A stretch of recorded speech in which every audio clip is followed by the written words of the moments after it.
So what we have up is a map showing in yellow the village of the Barrington Countryside Fire Protection District. In yellow, outlined in black and hashed, is the village of Barrington. Village of Barrington is a municipal government, village government. The area of the village is about 5 square miles. And the village of Barrington is not part of, never has been a part of, the Barrington Countryside Fire Protection District, which is a separate governmental unit, separate taxing body. It's governed by 5 appointed trustees. The district, as everyone can see from that map, is a much larger area than the village. The district is about 45 square miles, actually a little bit bigger. Covers parts of Lake Barrington, Barrington Hills, South Barrington, Inverness, North Barrington, and then the unincorporated areas. In addition to the 3 stations, the one in the center of the village and 2 that are located in the district, marked on the map by red stars are 15 manned fire stations that surround the village and district area.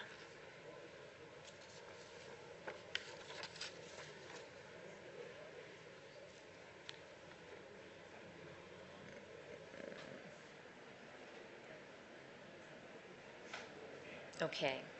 To understand a little bit about the history, I think it's important for people to understand the history of the fire service in Barrington.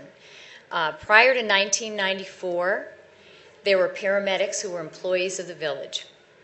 Our firefighters were members of the Barrington Fire Department, Inc., which was a not-for-profit group that provided fire service to the village by a contract on a paid-on-call basis.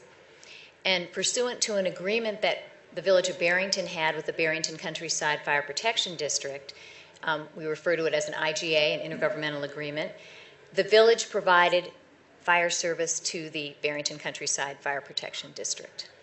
There was at that time only one fire station. It was on Station Street behind this village hall. And in 2000, when we built the new public safety facility on Northwest Highway, that facility was moved, the fire station was moved over there. There was additionally an unmanned equipment facility on Cumner Avenue.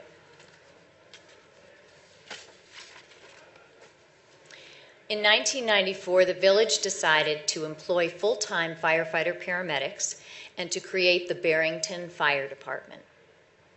Inc., as it was Barrington Fire Department, Inc., the earlier not-for-profit group, continued to exist and provide additional support until it evolved into, Inc. actually went out of business, and part-time village firefighters are the remnants of the Inc. program. In 1997, the district opened a Station 2 in Barrington Hills at the site of the Barrington Hills Village Hall. And in 2004, Station number 3 in the district in Lake Barrington opened. The Village of Barrington continued the intergovernmental agreement with the fire district through all those years, through today, with the Village of Barrington continuing to provide service to the district, increasing the number of firefighter paramedics, and as we amended and did different new versions of the intergovernmental agreement, adjusted the cost allocation.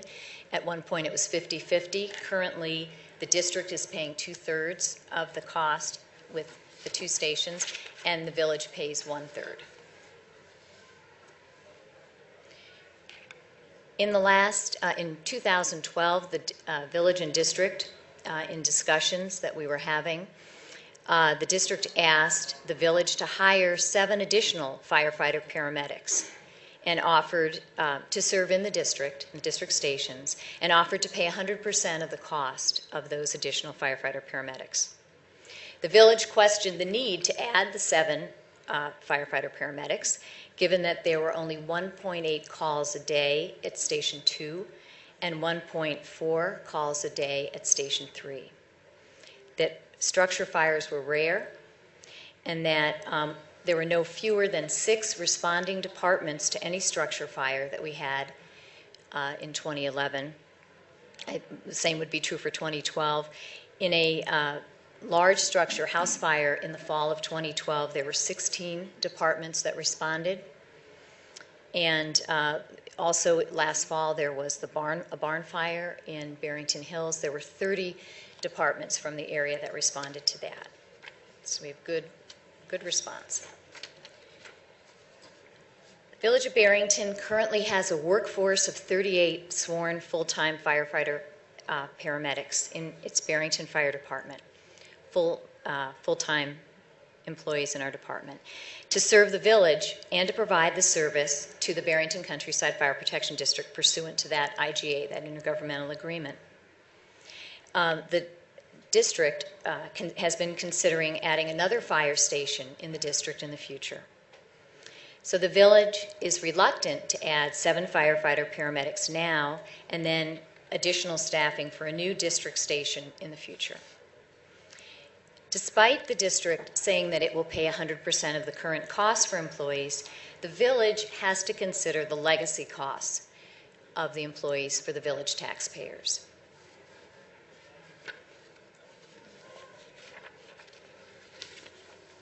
Right now, for each employee, we pay salary.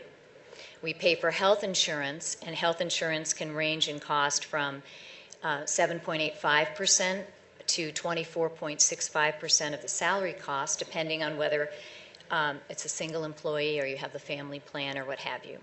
We also pay Social Security and Medicare, the employer match, 7.65% for each employee. And then we contribute to the Barrington Firefighters Pension Fund. Our contribution is 19% of salary, and this amount and the fund is mandated by Illinois statute, but unlike the state pensions that we're hearing about often, these pension funds are paid locally and guaranteed to be paid by the Village of Barrington.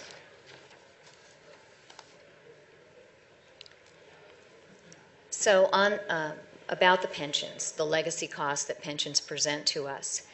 The Village Firefighter Pension Fund was established in 1995 once we had created the department. And the pension benefit provides that 75% of final salary is payable to an employee after 30 years of service, 50% after 20 years of service, which could be at age 50, as early as age 50. There's a 3% cost of living adjustment, a COLA, that starts at 55 years of age, and there's 100% survivor benefit to a spouse. There's also provision for a disability pension. If you have a disability in the line of duty, the firefighter would receive 65% of salary, federal and state income tax-free for life. There's a cost of living adjustment of 3% that begins at 60 years of age, and there's 100% survivor benefit for a spouse. And again, these pension benefits are established in Springfield by statute. And the employee is essentially accruing a pension credit of 2.5% per year. Okay.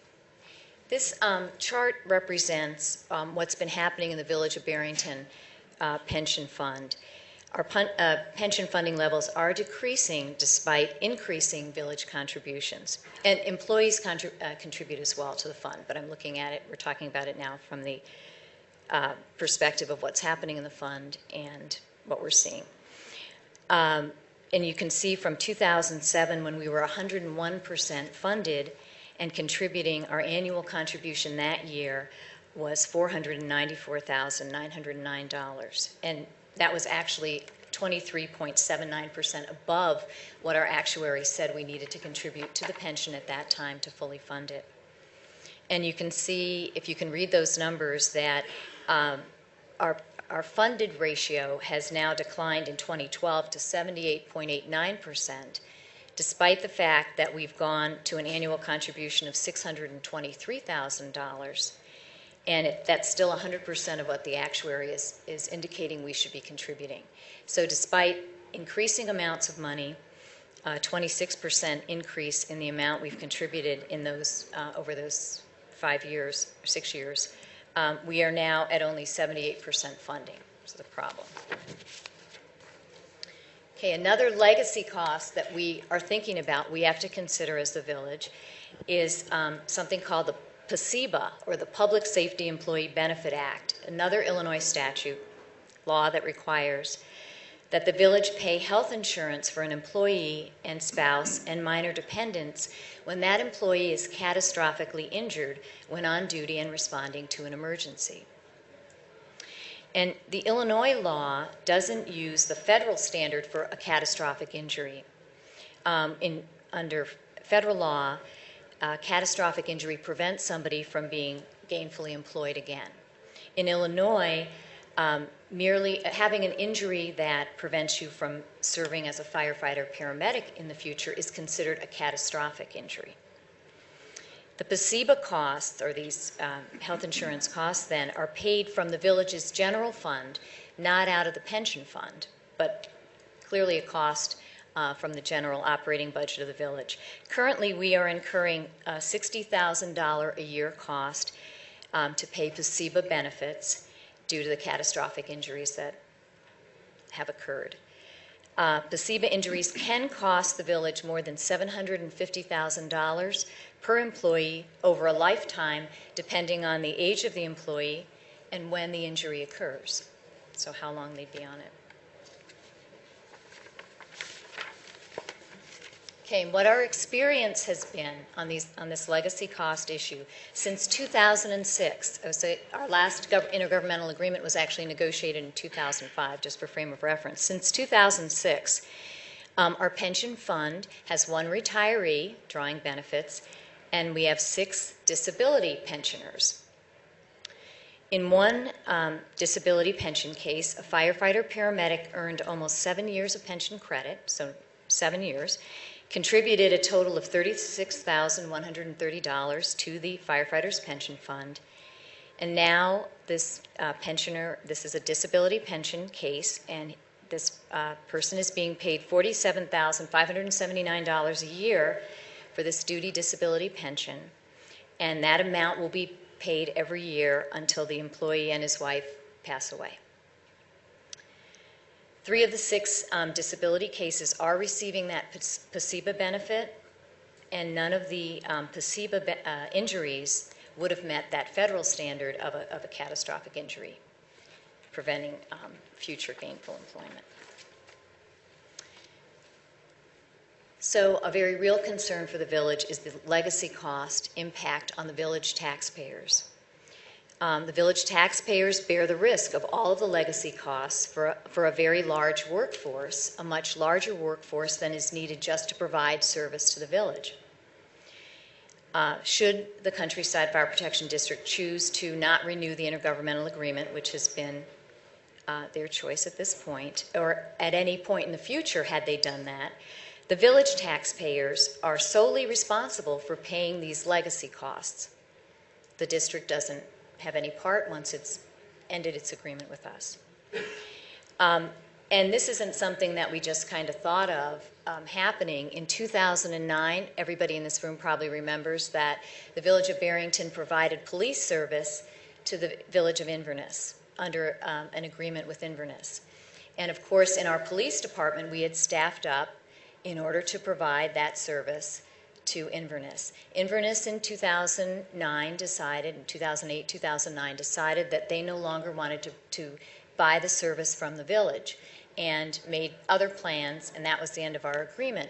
It left the Village of Barrington having to reduce staff, but still the village taxpayers are responsible for the police pension costs for all of those employees that we had hired over all those years to meet our contract obligations.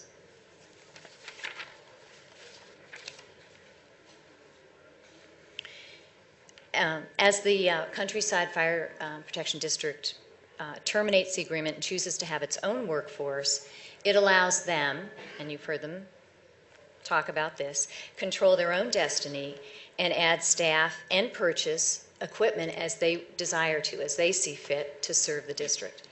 It also ensures that the district would, of course, be responsible for 100% of its staffing costs. And then, of course, it allows the village to staff appropriately for its needs. In 2005, when we negotiated the last intergovernmental agreement with the district, it was contemplated that there might come a time when the district wanted to create its own workforce. So the intergovernmental agreement right now between the district and the village provides as follows, and I'll read out loud this provision because it involves notice to full-time employees. If at the end of the meet and confer period, which has just ended, the decision to terminate this agreement remains intact, the village will notify its employees of this decision, and that notice was sent last week. Following receipt of this notice, the district shall provide to each sworn full-time firefighter paramedic and each full-time paramedic a written statement from the district as to whether it intends to hire firefighters or firefighter paramedics for its independent operation. In the event the district intends to hire firefighters, paramedics, or firefighter paramedics, the district shall provide such employees with a copy of the rules and regulations of its fire commission. The district also agrees to give these employees written notice of intent to conduct testing and to advise them of the dates of said tests not later than 60 days prior to said tests. In the event the district intends to fill its personnel needs through contracts with a personnel agency, the district shall notify the employees of the identity of such agency and the contact information so that members interested in employment with the district may apply.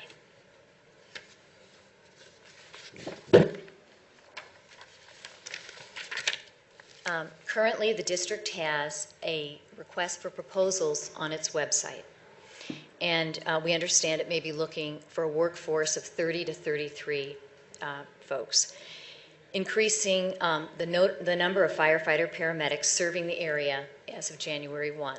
They go ahead with that plan. The village and the district will be working towards a robust automatic aid agreement to ensure the following: continued high-quality service to our respective residents, residents of the village, residents of the district.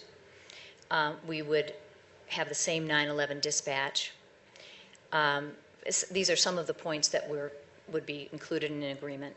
Village water replenishes the tenders or the tankers for the fire department. And we would be working on a cooperative automatic response between village and the district.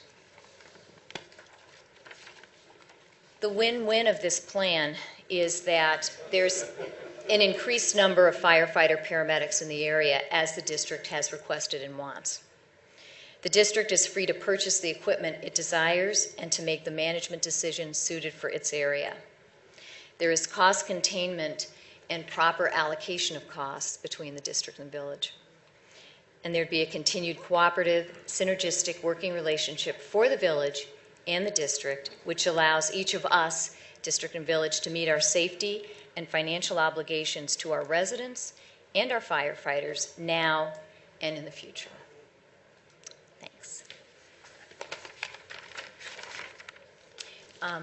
Our village attorney, Jim Bateman, was going to add a few other points that are part of this presentation. Jim.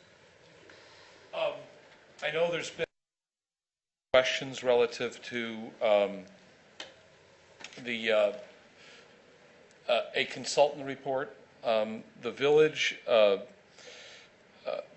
has employed a consultant to assist it in the change that the fire department will be going through. There is no consultant report at this time. While he began that in April, it never was finished and really was made outdated by the rapidly changing events. The Illinois courts, in particular the Illinois Supreme Court, recognize that it's a matter of public policy that pre-decisional material which is intended to be used for the deliberations of a public body are exempt from disclosure. Pre-decisional materials, that means there's no decision been made. If the board makes a decision in reliance on a particular document, that document becomes one that's going to be automatically available to the public. But it's important to understand that the Illinois statutes say preliminary drafts, notes, recommendations, memorandum, and other records in which opinions are expressed or policies or actions are formulated are exempt from disclosure. And courts have specifically said that includes consultant reports, because that's exactly what they're intended to do. They're intended to assist public bodies in formulating opinions and decisions. So the reason that that there is no consultant report available is, one, he's never finished it. More importantly, he's basically very active at this point in assisting the village in and working with the district's consultant in deciding how to restructure this robust automatic aid relationship that will be our relationship with the district going forward. Any questions of any board members? Thanks, Jim. Thanks. Anybody had something? Okay. Any board member like to add anything at this point? Okay. Go on. All right. So we have a proclamation for National Safety Month, which is going to be on the village website. That's June. I'd ask for a motion to approve our minutes from May 13th, 2013. So moved. Trustee DeLuga, is there a second? Second. Trustee Second. Padula. Oh, you're Sue. Sue got it. Trustee Padula. Roll call, please. Trustee Hunt? Yes. Trustee DeLuga? Yes. Trustee Roberts? Yes. Trustee Wyndon? Yes. Trustee Padula? Yes. And Trustee Douglas? Yes. Okay, those are approved. Now we turn to the part of the agenda for citizens' comments, and I have several people who have filled out and asked to speak tonight, and I'll just call you up. If you would come forward, come to the podium, state your name and address, and make your comments, that would be great. First, I have Dave Crossan. Yeah, right. Oh, right.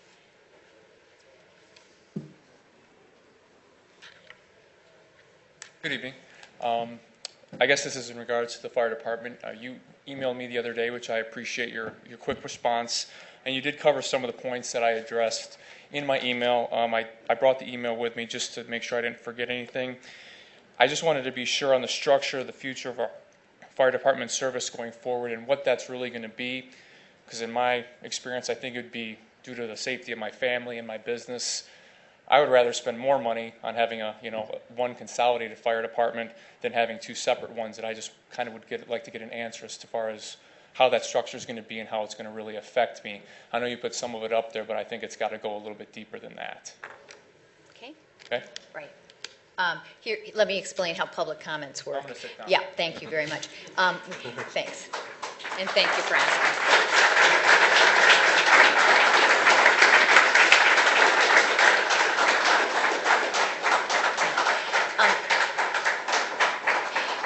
During the public comment time, during the public comments, and if you've observed our meetings before for years, you see this is what we do. It's the public's chance to come in and make a statement. Usually we ask you to try to keep it to 3 minutes and to express your view and an opinion, just like Dr. Crossan, so he's asking for more information on structure. We don't engage and go back and forth. This is your time to do it, to make your comments, and we will take notes on that and try to get you, if there's an answer to a specific thing that can be answered, somebody can follow up with you after, but this isn't sort of a question and answer time with the board. So don't think that we're being rude when we don't respond to your comments right here, but please come up and make them, and we want to hear what you're thinking. So next name I had was Eric Brule.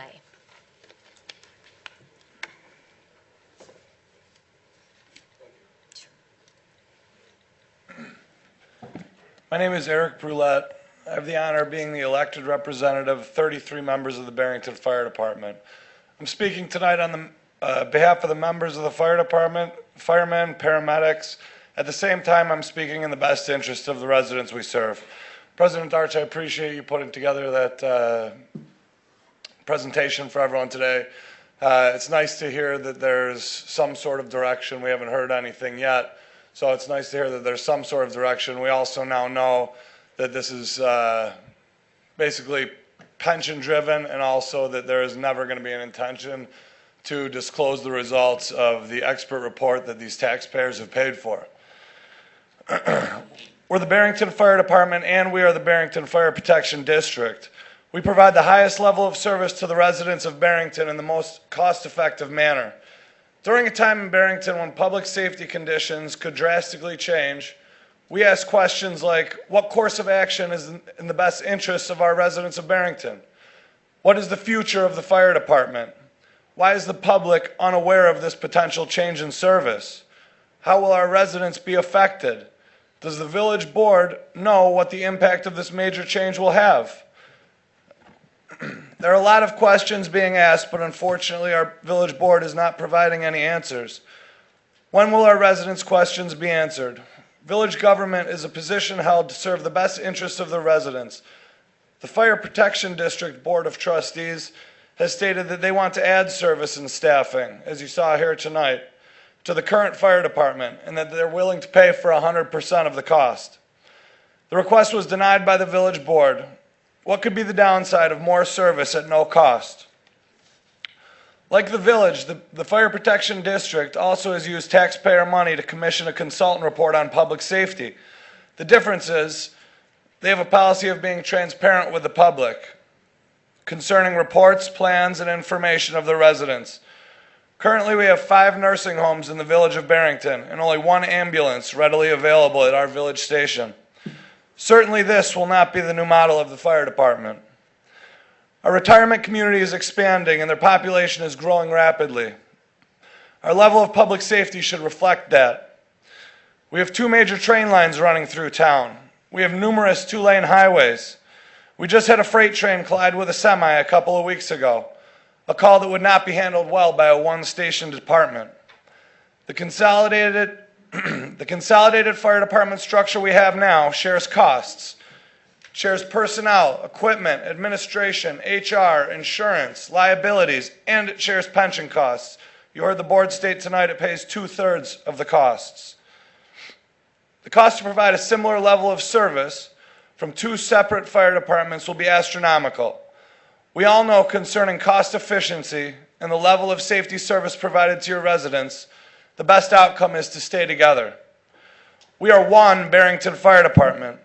We're dedicated to providing the highest level of service to the residents in Barrington, and we will not compromise this intention. To our community, we are one single unified public face. We hope it stays that way. We support a new inclusive intergovernmental agreement for one Barrington Fire Department. Thank you.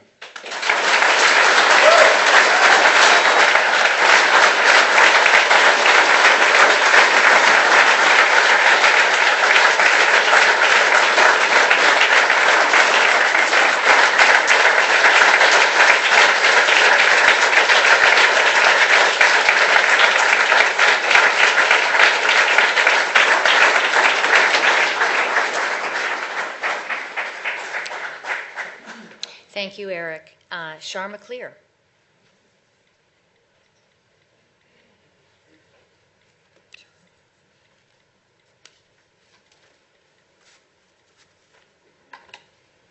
Hi. In addition to being a resident and taxpayer of the village for over 40 years, I've also served in the village fire department for 31 years full-time and an additional 15 years volunteer simultaneously with those full-time years. Since day one, for whatever reason, the village administration has taken every step, legal or not, to constrain the fire department and its staff to a mythical standard that's out of step with every other fire department in the state. Today, in an era where fire departments are joining forces to share costs, you have chosen to shut down all logical and fiscally responsible avenues to retain the relationship with the Barrington Countryside Fire Protection District. Since the district pays about 65% of all costs, the village splitting away can only go one of 2 ways. One, you continue to provide adequate services at an extremely increased cost to village taxpayers, probably ranging in the double to triple area. Or 2, you decimate fire and EMS services by attending to run some 2,000 calls per year with the staffing that can be afforded with the village's current portion of the fire budget, which is about 4 people per day. Should Plan 2 be the option you're going for, then effectively the village will be without fire protection every single time there is an ambulance call. This in turn will cause an unprecedented jump in the village's ISO rating, which will impact all residential and commercial insurance plans. To assume that the fire district or another neighbor will step up to cover is naive. In addition to not being timely, every other town has the same issues as Barrington. Mutual aid agreements are a give and take proposition, and Barrington will never be able to give because it would mean leaving the town unprotected. Since all discussions have been cloaked in secrecy, as exemplified by tonight's addition to the agenda, and the fact that you are unwilling to release the results of the study that we paid for and you commissioned, no one really knows the true motive of the board. However, when things are secretive and just don't make sense, typically politics are at play. President Darch has been making a name for herself at the state level, fighting public pensions. While we all agree that there is need for pension reform, fire pensions are not the root of all evil. Fire pensions are only earned through competitive testing for promotion, and there are no administrative bumps in salary to send you out the door with a fat pension, as are common with administrative positions. On my 2013 tax bill, about $15 was allocated to the Barrington Fire Pension. Granted, I have an inexpensive condo, but nonetheless, an average homeowner can figure a price tag of about $18 per $100,000 of resale value to fund the fire pension. This decision is not about pensions. It's about safety and the well-being of village residents. This move will have a serious impact to someone's well-being. It's only a matter of time before the stars align and someone is tragically impacted by a political move. I implore each village trustee to take a look at your position and satisfy yourself that you have personally determined the ramifications. Study your consultant's recommendations and take a realistic look at the plan you have in place. This is potentially the most important decision in the history of Barrington.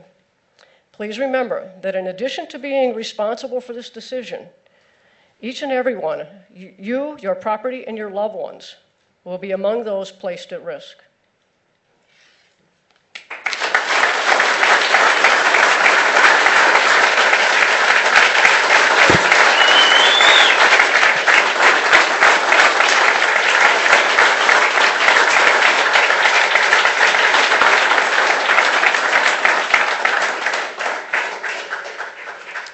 Thank you, Shar.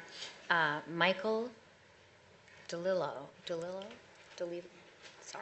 Sorry, Michael, I'm messing your name up. It's a hard act to follow. Okay, as you said, my name is Mike DeLillo. I live at 124 Walton Street here in town. I moved here a few months ago.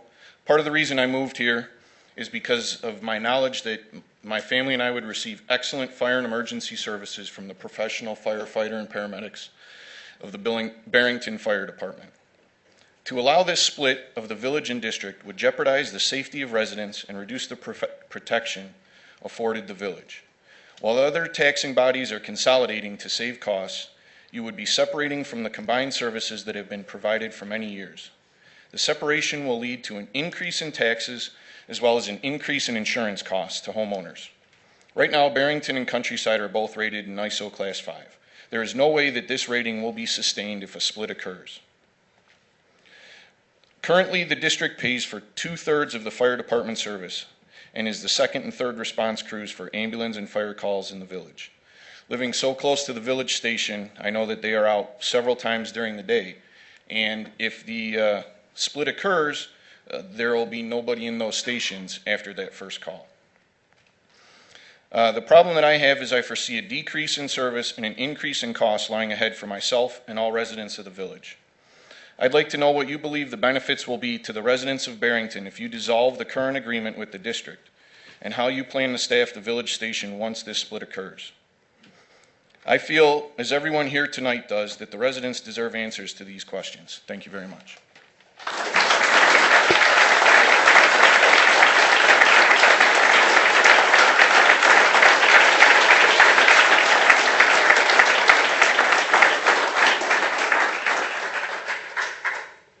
Thank you, Michael. Kevin Hernandez.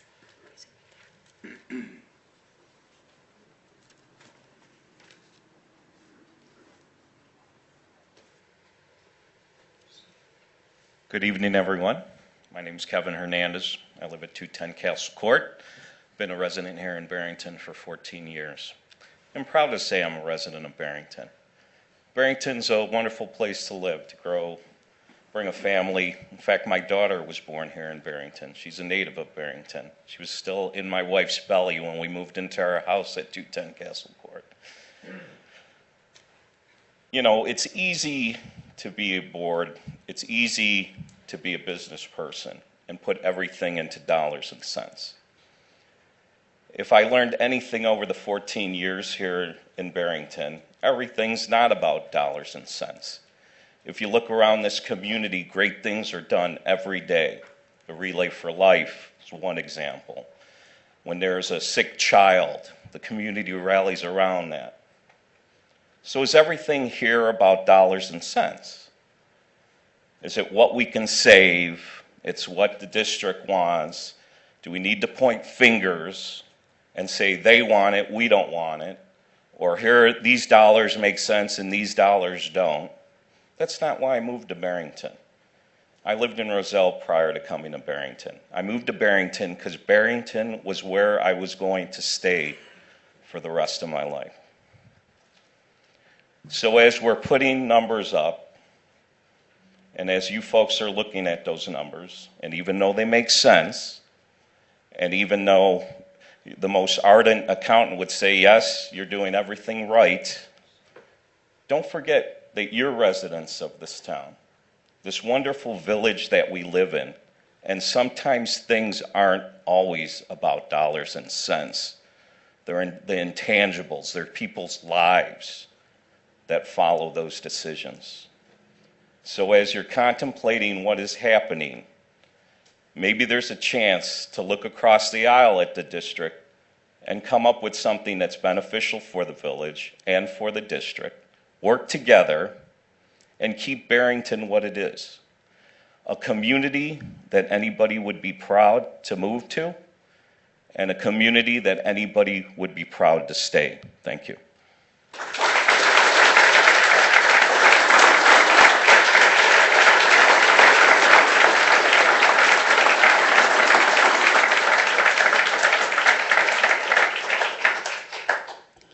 Thank you, Kevin. Larry Lincoln and Jack Pickup, but I think it's just Larry. No, Dr. Fletcher is actually. Oh, well, sorry, I didn't know that. She came in after you.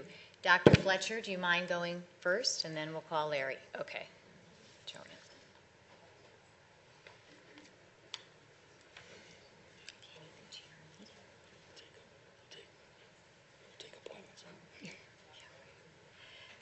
Dr. Joanne Fletcher, Northwest Highway, Barrington. The comments made tonight echo my concerns when you're looking at the issue of the fire departments. And another concern that I have to say is that this is a public meeting. And when you have a public meeting, I see that you set up enough chairs to accommodate the overflow because you anticipated this would be a large meeting, and yet they can't hear. I went out, you cranked up the volume as loud as you could go, and I went out and still checked, and they can't hear. How do you have a public meeting and not let the public hear? I think that something needs to be done so that they can hear all the comments. I sat out there for the first part of the meeting. I heard nothing. So I don't know. It seemed to be good because everyone was smiling, but I have no idea what was said. It's a public meeting. I should have been able to hear. Those people out there should be able to hear. So I think that needs to be addressed. I don't know if you want to adjourn. You want to see if you can get the speakers working out there. I saw speakers in the ceiling. I don't know if they work or what. But a public meeting should be able to have the public hear what's going on. Thank you, Joanne.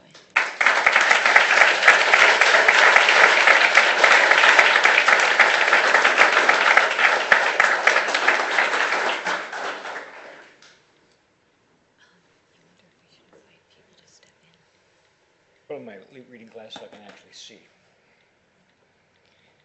My name is Larry Lincoln. I live at 234 South Glendale Avenue in Barrington. I am also here on behalf of Jack Pickup, who lives at 112 Liberty Street in Barrington.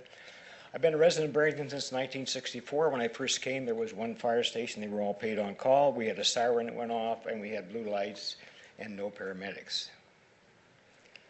We had a fire engine for town. They had a fire engine for country, and I think they had a grass fire truck. And it took them a long time to get to your house. And if you had a medical emergency, I never had one, fortunately, So I have no idea what happened. When I was out in Iowa, the hearse took us to the hospital because that's what we had. We have grown from that to 3 fire stations, 36 operating staff who actually respond to fires, firefighters, and paramedics. We have 3 fire stations that support each other. They handle 9 to 10 calls a day. The district fire stations handle 2 to 4. Between the 2 of them, the village handles 5 to 6 a day. I've gone to 12 district meetings. Every time I've gone, I've asked questions. I've got my questions answered. We've had a discussion.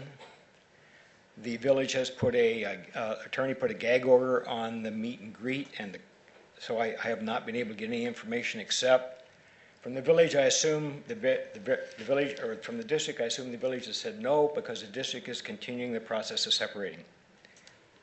I've been to 9 village board meetings, committee as a whole, as well as public meetings here. At no time has the situation with the village and the fire district been discussed in an open meeting. I know the district consultant says the worst thing they could do is separate. My guess is the village consultant says the worst thing you could do is separate, but I don't know that. But I think that's probably true. The district, as you just saw in an excellent presentation, this is the first time I've actually had a response from the village about this and what they're going to do. What this presentation tells me is the village is going to separate from the district. No question in my mind based upon what I saw. That's the worst thing that can happen. There was a recent article in the paper by former fire chief, now retired David Danley, saying that's the worst thing that could happen. What will happen if village and the district separate? The district will have 1 fire station. Currently, they pay for 12 paramedics. That's their 1/3 cost. The district pays for 24. The village will have to add at least 6 full-time firemen because the firemen that are going to work for the district have 13 to 33 years worth of service, and they can't afford to work for the fire district because they've got to keep their pensions. So they're going to have to add 6 more. What happens? You don't get mutual aid unless you give mutual aid. 360 sometimes Barrington got mutual aid. That was mainly in the district for fires. They get 30 fire departments at a time sometimes. But if you don't give, and Barrington has given mutual aid 100 and sometimes. But if you don't give, you don't get. Our fire stations are staffed 266 days a year, at minimum 3 on 3. So they either go for a fire or they go for an ambulance. You don't have an engine, you don't have enough to do an engine and an ambulance. Another 99 days of the year, they only have 11 people working. The full staff is 12, the 266 days it's 10, 99 more, it's 11. Station 1 generally gets the full staffing, also because the part-time people have to come here and work. Is it going to cost more money? Yes. Does the village still have responsibility for those people who work for them, the 36 people who work for them for their pension? Yes. Now keep in mind, the district pays 65% of the pensions, the village pays 35%. So what you saw was not all, this is all village costs. Yes, do they have the liability? Sure. If they stay together for 20 years, the pension will be totally funded. Now what's going to happen to the district? You district residents might want to know. You're going to have 2 fire stations. And the 2 fire stations are going to have to respond to Station 1's calls. What kind of response time are you going to get? Not very good. The district currently pays for 24 people. They're going to go to 30. So they're going to add 6 and 3. They're then going to have to build a new Station 1 and staff Station 1 with 15 firefighters. Whereas if they stayed together, they wouldn't have to build a Station 1. They could add 7 firefighters. We'd have 42. Barrington would have the benefit of 42 firefighters rather than 18 or 12. I'm scared to death. Based upon my knowledge of the fire department and what I hear, I don't think they know what they're doing.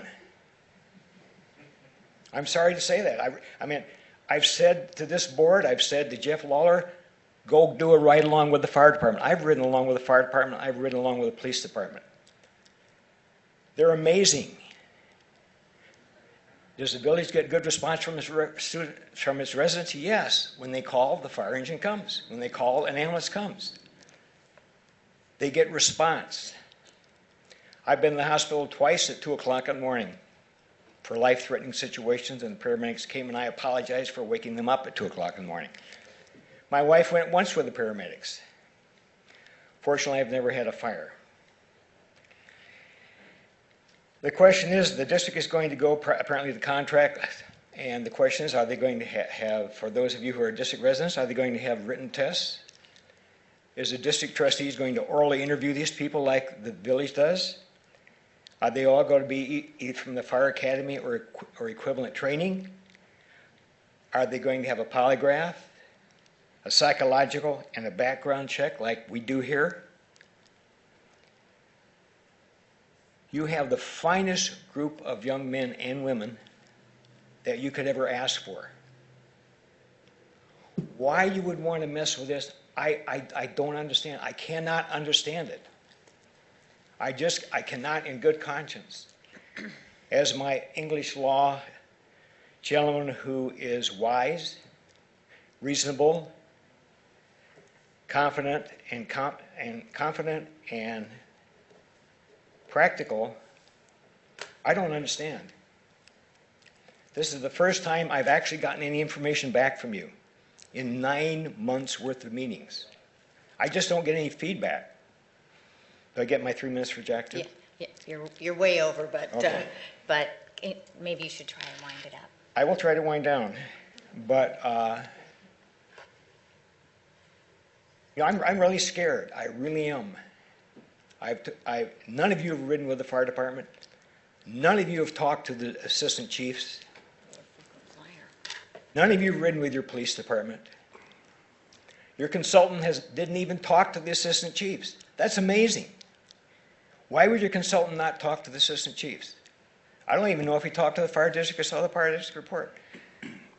But no one in their right mind can say that separation would be good. I just don't understand. I'm so disappointed in government at this point. And disappointed in federal government. They're messing with my pension. And here you are. I can't even get you to look at this and say, what are you really looking at? What's really going to happen? How are people going to feel when our fire engine is in Lake Zurich and we don't have anybody to respond? Lake Zurich's more than 8 minutes away.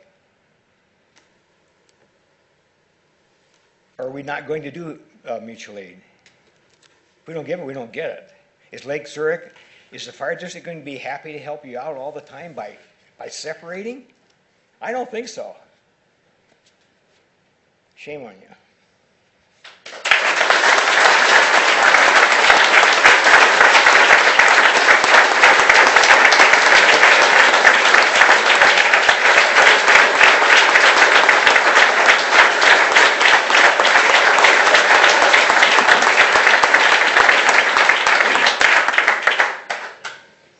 Thank you, Larry. That was all of the forms I had. If there's anybody else who'd like to make a comment at this point, raise your hand, come forward.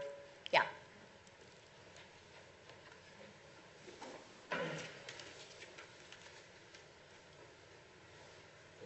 My name's Andy Tierney. I live at 711 Sunny Lane. I've lived in Barrington for 12 years. I wasn't planning to speak tonight, but I'm also a part-time firefighter. So I've gone through the state certification for firefighting and that, but I'm not a paramedic. And I'll tell you, when you work with these guys and you see them save a person's life, and I've seen that more than a few times, it's amazing. And the thing you have to think about as a board, if somebody has a problem in your house or my house or in one of our neighbor's house, and the ambulance is at the Garlands or is it Sunrise, where is that second ambulance coming from? Or if there's a train blocking the way, where's the second ambulance coming from? You know, I've been in station, I've been doing it with the fire district for the fire department for, what, 13 years now, 12, 13 years? And I can tell you there's a lot of time when all the stations are empty. So you've got to think long and hard. Where is that ambulance coming from? You know, and there's also, you can't downplay the number of fires we've had. We've had a lot of major fires in the last 2 to 3 years. You know, and that's, you can say we'll get mutual aid, but like Mr. Lincoln said, you have to give to get. Like Zurich's not going to come to all of our calls for nothing, because if we only have one ambulance and one engine staffed by 2 men each, what's going to happen? So, you know, like I said, if unless you've been there and you've seen these guys save somebody's life, you don't know what it's like. You know, you really need to think about this. You're playing with people's lives. That's all I've got to say.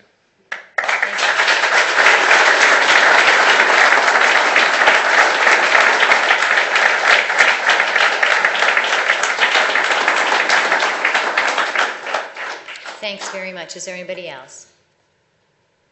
Okay. All right. That's the end of our public comment time. We'll move on to the rest of the agenda. Village President's report. I wanted to just thank the folks who